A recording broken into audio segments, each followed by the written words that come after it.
Hello everyone, सभी को नमस्कार, सभी को राम राम। मैं इंदु ढाका एक बार फिर से आप सभी का स्वागत करना चाहूंगी और आज हम डिस्कस करने वाले हैं विटामिन बी कॉम्प्लेक्स के बारे में। विटामिन बी कॉम्प्लेक्स एक ऐसा कॉम्प्लेक्स समूह है, एक ऐसे केमिकल्स यानी कि विटामिन्स का एक ऐसा ग्रुप है जो कि हम स्पेसिफिकली हमारी मेंटल हेल्थ या फिर अगर हम अपने सेल की बात करते हैं, अगर हम अपने शरीर की बात करते हैं, तो हमारे शरीर और हमारी सेल्स के डेवलपमेंट के लिए बहुत इंपॉर्टेंट है। स्पेसिफिकली अगर हम अपनी न्यूरो सेल की बात करते हैं, हमारी नर्व सेल के लिए रिक्वायरमेंट होती है विटामिन बी कॉम्प्लेक्स ग्रुप की। विटामिन बी कॉम्प्लेक्स किस किस फंक्शनिंग में हेल्प करता है, उन सभी चीजों को एक बारी इस वीडियो के अंतर्गत देखेंगे शॉर्ट ट्रिक के साथ। ठीक है, होगी जिसके अंदर सबसे पहला क्वेश्चन आप लोगों की स्क्रीन पर कि भाई एक्चुअल में विटामिन्स होते क्या हैं। सो अगर विटामिन्स की बात की जाए, ऐसे केमिकल कंपाउंड जो हमारे शरीर के अंतर्गत एक जैव उत्प्रेरक की तरह कार्य करते हैं। They act as a biocatalyst. They do not provide us energy, but basically they provide us immunity.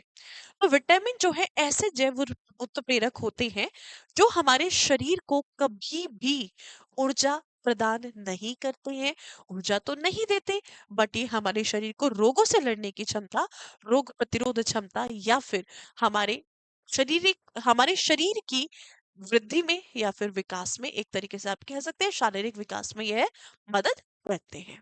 चलिए, तो देखते हैं सीधा सीधा, अगर विटामिन की बात की जाए तो विटामिन की खोज किसके द्वारा की गई है? Who has discovered the vitamin? तो एक साइंटिस्ट है जिनका नाम है कैश्मीर फंक, जिन्होंने एक्चुअल में विटामिन की खोज की है।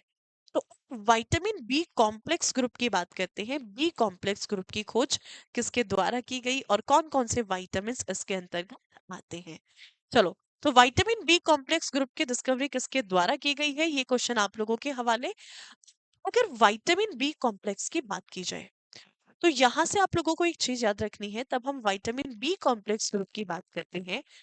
अकॉर्डिंग टू एनसीईआरटी, अगर एनसीईआरटी के अकॉर्डिंग बात की जाए तो 8 केमिकल हैं जिनको विटामिन्स के तौर पे जाना जाता है, बट अभी 2 न्यू केमिकल्स ऐड हो चुके हैं। यानी कि ओवरऑल अगर मैं बी कॉम्प्लेक्स ग्रुप की बात करती हूँ, आज के समय पर बी कॉम्प्लेक्स ग्रुप के अंतर्गत 10 विटामिन्स आते हैं, जिनमें 8 आपके एनसीईआरटी में गिवन है और 2 एडिशनल ऐड हो चुके हैं जिनको अभी तक एनसीईआरटी में अपडेट नहीं किया है। तो इन सभी के बारे में हम जानने की कोशिश करेंगे। अभी कौन कौन से 10 बी कॉम्प्लेक्स विटामिन है? बी 1, बी 1 के बाद आता है आपका बी 2, बी 2 के बाद आता है बी 3, बी 4 नहीं होता है, बी 4 के बाद आता है आपका बी 5, बी 6, बी 7, बी 8 नहीं होता है, बी 9, बी 10, 11 नहीं होते हैं। तो अब होंगे आपका बी 10, बी 10 नहीं होगा, बी 11 नहीं होगा, तो बी 12, बी 15 और बी 17। अब इनके बीच में कुछ विटामिन आपको दिखाई दे रहे होंगे, वो विटामिन नहीं होते हैं। ठीक है, अब इनके साइंटिफिक नेम क्या है? सो अगर हम vitamin B 1, B 2, B 3, B 5, B 6 के साइंटिफिक नेम की बात करते हैं, तो विटामिन बी 1 को जाना जाता है आपका थायमिन के नाम से। इसको हम किस नाम से जानते हैं, थायमिन या थियामिन? तो देखिएगा, कभी बी 1 की बात होती है तो ऑप्शन में कई बार आपको थायमिन दिया होता है। सो ये सबसे बड़ा कंफ्यूजन है जो कि गलत हो जाएगा। ध्यान रखिएगा, विटामिन बी 1 को हम थियामिन कहते हैं, नॉट थायमीन। थायमीन एक्चुअल में क्या होता है, एक नाइट्रोजनस बेस होता है जो कि डीएनए के अंतर्गत पाया जाता है। विटामिन बी 2 को हम जानते हैं राइबोफ्लेविन के नाम से। विटामिन बी 3 को जाना जाता है नियसिन या फिर अगर हम बात करते हैं निकोटिन एसिड के नाम से। वहीं अगर हम बी 5 की बात करते हैं पेंटोथेनिक एसिड। बी 6 का साइंटिफिक नेम होता है पायरिडॉक्सिन। बी 7 को हम जानते हैं बायोटिन के नाम से। वहीं बी 9 की बात की जाए तो फॉलिक एसिड। बी 12 को हम जानते हैं साइनोकोबाल एमिन के नाम से। और बी 15 का साइंटिफिक नेम है आपका पैनगमिक एसिड। वहीं अगर हम बी 17 की बात करते हैं तो बी 17 को जाना जाता है अमाइक डलिन के नाम से। अब इनको याद कैसे करोगे? याद करने के शॉर्ट ट्रिक, तो आप देख रहे हो ये जो आपको दिखाई दे रहे हैं, ये भाई साहब, इनका नाम है विनोद।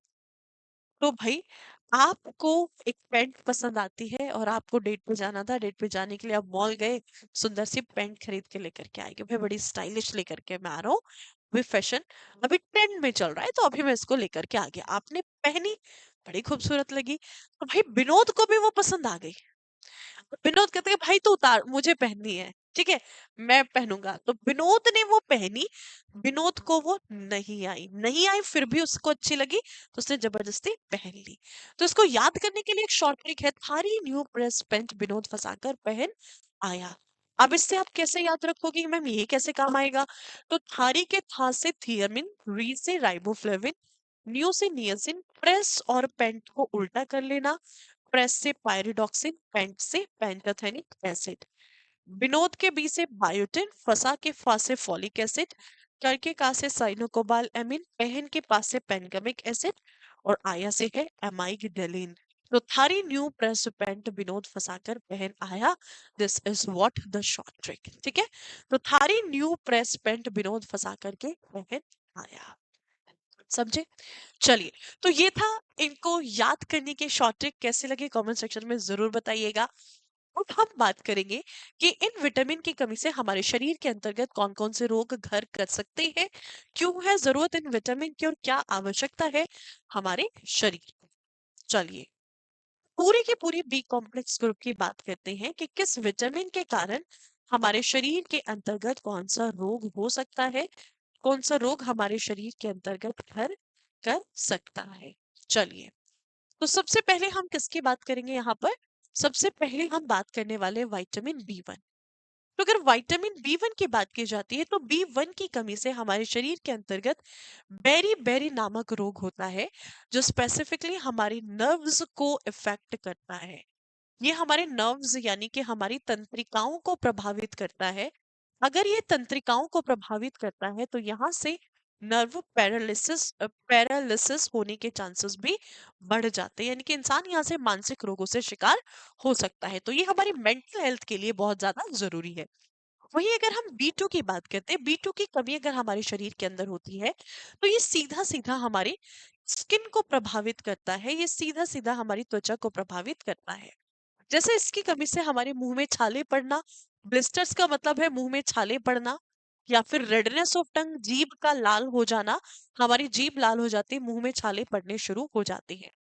और सबसे इंपॉर्टेंट अगर हम बात करते हैं विटामिन बी 2 की, तो विटामिन बी 2 जो है राइबोफ्लेविन, इसको जाना जाता है येलो विटामिन के नाम से। और ये जो येलो विटामिन है, ये सबसे ज्यादा कहाँ पर पाया जाता है? तो सबसे ज्यादा पाया जाता है ये गाय के दूध के अंतर्गत।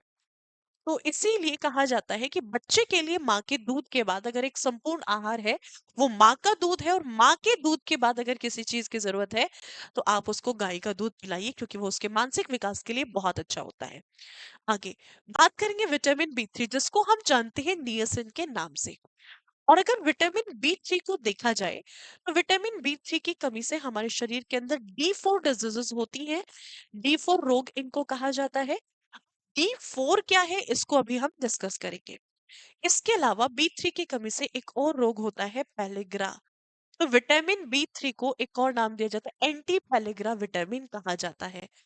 अगर मैं बी 3 की बात करती हूँ, तो बी 3 को हम किस नाम से जानते हैं? एंटी पेलिग्रा विटामिन भी कहा जाता है, एंटी पेलिग्रा विटामिन। अब सबसे पहले D4 को देख लेते हैं, D4 का मतलब क्या है, what do you mean by the D4, क्या समझते हैं आप D4 से? देखो, अगर D4 की बात की जाए यहाँ पर, तो D4 का मतलब है 4D से। 4D का मतलब क्या है यहाँ पर? 4D से मतलब है एक डी, दूसरा डी, तीसरा डी और चौथा डी। एक डी का मतलब होता है डायरिया, अतिसार, यानी कि ऐसे कंडीशन में इंसान जो है डिहाइड्रेशन, उल्टी दस्त का शिकार हो जाता है, बहुत ज्यादा उल्टी दस्त उसको हो जाते हैं, जहां से निर्जलीकरण की अवस्था हो जाती है। दूसरे डी का मतलब है अगर इंसान के शरीर में विटामिन बी 3 नियासिन की कमी है, तो वह डर्मेटाइटिस यानी कि त्वचा संबंधी रोगों से पीड़ित हो जाता है। तीसरा अगर हम बात करते हैं डिमेंशिया यानी कि मनोभ्रंश रोग, याददाश्त का खो जाना, सोचने समझने की जो क्षमता होती है वो कम हो जाती है। और यह इतना खतरनाक विटामिन है, अगर बी 3 की कमी हो जाए, तो इंसान की मृत्यु तक भी यहाँ से हो सकती है। तो ये बहुत ही खतरनाक विटामिन कहीं ना कहीं है। चलिए, तो ये तो बात हो गई किसकी? ये बात हो गई आपकी विटामिन बी 3 के कारण होने वाले रोगों की। वहीं इसके बाद हम बात करते हैं विटामिन बी 5। बी 5 की कमी से एक रोग होता है जिसको हम बर्निंग फुट सिंड्रोम कहते हैं। बर्निंग फुट सिंड्रोम का मतलब क्या है? पैरों का जलना नहीं, पैरों में जलन होना। तो कई बार ऐसा होता है पैरों में ईचिंग होनी शुरू हो जाती है, एडीओ का फट जाना। तो यहाँ से ध्यान रखिएगा, यहाँ पे एडी का फटना, ठीक है, एडी का फटना या फिर पैरों में बहुत ज्यादा ईचिंग होना, पैरों में जलन होना, पैरों में सूजन आ जाना, ठीक है, ईचिंग, स्किन फटनी शुरू हो जाती है, होंठ फटने शुरू हो जाते हैं, मुंह में छाले पड़ना, ऐसी कंडीशन बी 5 की कमी से देखी जाती है। अब हम बात करेंगे बी 6 यानी कि पायरिडॉक्सिन की कमी से कौन सा रोग होता है। बेसिकली जो बी 6 है ये किस लिए इम्पोर्टेंट है? ये हमारे शरीर में आरबीसी के निर्माण में भी मदद करता है। तो अगर हमारे शरीर के अंदर बी 6 की कमी होती है तो यहाँ से आरबीसी की कमी, आरबीसी की कमी तो रक्त की कमी, और रक्त की कमी को हम माइल्ड एनीमिया यानी कि सामान्य रक्त अल्पता के नाम से जानते हैं। वहीं अगर बी 6 की कमी होती है, बी 6 की कमी से हमारी किडनी स्टोन यानी कि वृक्क में पथरी भी हो सकती है, ठीक है। कई बार ऐसा देखा गया है कि वृक्क में पथरी या फिर किडनी स्टोन की कंडीशन जो होती है वो बी 6 की कमी से होती है। नेक्स्ट आता है बी 7 बायोटिन। इसको अपने आप में ही हेयर विटामिन के नाम से जाना जाता है। हमारे बालों की हेल्थ के लिए ये बहुत अच्छा होता है। बी 7 की कमी से क्या होता है? हेयर लॉस यानी कि बालों का झड़ जाना, या फिर आप कह सकते हो greying of hairs. Greying of hair से मतलब क्या है? बालों का सफेद होना, या फिर बाल्डनेस जिसको हम गंजापन भी कहते हैं। यहाँ से बाल्डनेस या फिर आपको गंजापन जैसी अवस्था भी दिखाई दे सकती है। तो आपके बालों के लिए सबसे अच्छा है बी 7। इसीलिए अगर आपके बाल बहुत ज्यादा झड़ रहे हैं तो आप बी 7 से बने उत्पादों का ज्यादा सेवन करना शुरू कर दीजिए और डायरेक्ट अपने स्कैल्प को विटामिन बी 7 दीजिए, जिस कारण से आपकी हेयर ग्रोथ बढ़ेगी और आपके बाल मजबूत होंगे। नेक्स्ट, अब आता है बी 9। बी 9 को हम जानते हैं फॉलिक एसिड के नाम से। जो फॉलिक एसिड होता है ये मेल और फीमेल दोनों के अंदर पाया जाता है, बट ये ज्यादा अमाउंट में किसके अंदर होता है? फीमेल्स की ओवरीज के अंदर पाया जाता है। तो जो बी 9 होता है, अगर बी 9 की कमी होती है सबसे पहले, तो इसकी कमी से मेगालोब्लास्टिक एनीमिया जैसा रोग देखा जाता है, जिसमें होता क्या है? आरबीसी फटनी शुरू हो जाती है। सेकेंड कंडीशन, अगर फॉलिक एसिड की कमी होती है तो महिलाओं की ओवरी के अंदर, महिलाओं के अंडाशय के अंतर्गत अंडे का निर्माण नहीं होता है, और अगर एग की फॉर्मेशन नहीं होती है तो यहाँ से कोई भी महिला मां नहीं बन सकती है। तो यहाँ पर स्पेसिफिकली अगर मैं फीमेल्स की बात करती हूँ तो महिलाएं यहाँ से बांझपन का शिकार हो जाती है। बांझपन से मतलब क्या है? कि जो महिलाएं होंगी वो यहाँ से इनफर्टिलिटी का शिकार हो जाएंगी। इनफर्टिलिटी या फिर अगर हम बात करते हैं बांझपन का शिकार हो जाएगी। वही अगर हम विटामिन बी 12 की बात करें, बी 12 को हम जानते हैं साइनोकोबाल अमीन के नाम से। बी 12 से रिलेटेड कुछ इंपॉर्टेंट फैक्ट्स आपको बताते हैं जो आपको याद रखने हैं। देखिएगा, अगर विटामिन बी 12 की बात की जाए तो विटामिन बी 12 का साइंटिफिक नेम क्या होता है? तो विटामिन बी 12 का एक्चुअल में जो साइंटिफिक नेम है इसको हम जानते हैं साइनोकोबाल एमिन के नाम से। तो ये जो साइनोकोबाल एमिन नाम की एक विटामिन है, इसके नाम में आपको एक धातु का नाम छिपा दिखाई दे रहा होगा, जिसको हम किस नाम से जानते हैं? जिसको हम जानते हैं साइनो कोबाल। देखो ये कोबाल है, साइनो कोबाल यानी कि कोबाल्ट। तो इसके अंतर्गत कोबाल्ट नाम की एक धातु पाई जाती है। तो यह एक ऐसी धातु है या फिर यह एक ऐसा खनिज है जो विटामिन बी 12 के निर्माण में सहायक होता है। और विटामिन बी 12 का निर्माण कहाँ पर होता है? हमारी बड़ी आंत के अंतर्गत होता है।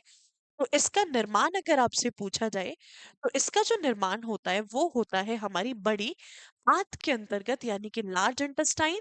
और बड़ी आंत के अंदर किसके द्वारा किया जाता है? By E coli bacteria. तो जो इश्री कोली बैक्टीरियाज होते हैं इनके द्वारा हमारी बड़ी आंत के अंतर्गत निर्माण किया जाता है किसका? विटामिन बी 12 का। और विटामिन बी 12 को अपने कार्य को पूरा करने के लिए एक धातु की आवश्यकता होती है जिसको हम कोबाल्ट के नाम से जानते हैं। चलिए, नेक्स्ट अगर आपसे पूछा जाए यहाँ पर तो विटामिन बी 12 की कमी से कौन सा रोग होता है? बी 12 की कमी से ये जो विटामिन है स्पेसिफिकली, देखो यहाँ से दो इंपॉर्टेंट क्वेश्चन आपके लिए बन जाते हैं। दोनों क्वेश्चन को आपको याद रखना है। विटामिन बी 12 हमारे लिए बहुत आवश्यक है। तो अगर मैं विटामिन B12 की बात करूं, इसकी जरूरत होती है आरबीसी के निर्माण के लिए। ये आरबीसी के निर्माण में सहायक होती है। ठीक है, निर्माण में सहायक। दो क्वेश्चन आपसे पूछे जाते हैं, आरबीसी के निर्माण में कौन सहायक है? Vitamin B12। वही डब्ल्यूबीसी के निर्माण में कौन सहायक है? अगर आपसे पूछा जाए तो ध्यान रखिएगा, डब्ल्यूबीसी के निर्माण में सहायक होता है विटामिन ए। तो ये दोनों क्वेश्चन बहुत इंपॉर्टेंट बन जाते हैं, स्क्रीनशॉट ले लीजिएगा। विटामिन ए डब्ल्यूबीसी के निर्माण में, और विटामिन B12 जो होता है आरबीसी के निर्माण में सहायक होता है। अगर ये आरबीसी के निर्माण में सहायक है, तो अगर इसकी कमी हमारे शरीर के अंदर हो जाए, आरबीसी की कमी यानी कि रक्त की कमी, खून की कमी, तो जिसको हम किस नाम से जानते हैं? Pernicious anaemia. देखो, तीन प्रकार के एनीमिया हमारे शरीर के अंदर देखने को मिलेंगे। सबसे पहला माइल्ड एनीमिया, दूसरा मेगालोब्लास्टिक एनीमिया, तीसरा आ गया है B12 की कमी से पर्नीशियस एनीमिया। और इसी डिजीज को हम एडिसन्स डिजीज के नाम से भी जानते हैं, क्योंकि इसको किसके द्वारा खोजा गया? एडिसन्स के द्वारा। Next B15। तो ये B12 तक आपके एनसीईआरटी में गिवन है। अब दो नए केमिकल इंट्रोड्यूस हो चुके हैं, B15 जिसको हम किस नाम से जानते हैं? पैनगमिक एसिड के नाम से जानते हैं। तो ये जो पैनगमिक एसिड है, तरबूज के बीज के अंदर पाया जाता है, खरबूजे के बीज के अंदर होता है, सनफ्लावर ऑयल के अंदर होता है। और ये सबसे इंपॉर्टेंट किस लिए है हमारे? ये आपको इवन B15 और B17 दोनों मशरूम के अंदर आपको देखने को मिलते हैं। तो B15 स्पेसिफिकली हमारे शरीर में कार्डियोवेस्कुलर डिजीजेस यानी कि हृदय संबंधी रोगों से बचाता है। तो यहाँ से दो रोग अक्सर देखे गए हैं, हार्ट अटैक। जो हार्ट अटैक लोगों को आजकल बहुत कॉमन हो चुका है, तो हार्ट फेलियर, हार्ट अटैक जैसी कंडीशन होती है, वो कहीं ना कहीं B15 की कमी से, या फिर यहाँ से लोगों के अंदर कैंसर भी उभरता हुआ देखा जा रहा है। स्पेसिफिकली ब्रेस्ट कैंसर की अगर हम बात करते हैं महिलाओं के अंदर। वही अगर हम B17 की बात करते हैं, यानी कि एमाई की डलीन, तो ये स्पेसिफिकली अगर इसकी कमी हमारे शरीर के अंदर होती है, तो कैंसर सेल डेवलप करना शुरू कर जाती है। यानी कि B17 जो है हमारे शरीर को इम्यूनिटी देता है अगेंस्ट द कैंसर सेल। ये हमारे शरीर के अंदर एंटी कार्सिनोजेनिक प्रोडक्ट बनाता है। अगर B17 और B15 की कमी होती है, तो एंटी कार्सिनोजेनिक प्रोडक्ट हमारे शरीर के अंदर नहीं बन पाते हैं, जिस कारण से कैंसर सेल हमारी बॉडी पर हावी हो जाती है, वो हमारे शरीर पर हमला बोल देती है। चलिए, सो ये था विटामिन बी कॉम्प्लेक्स से related important points, important facts जो आप सभी को पता होने चाहिए।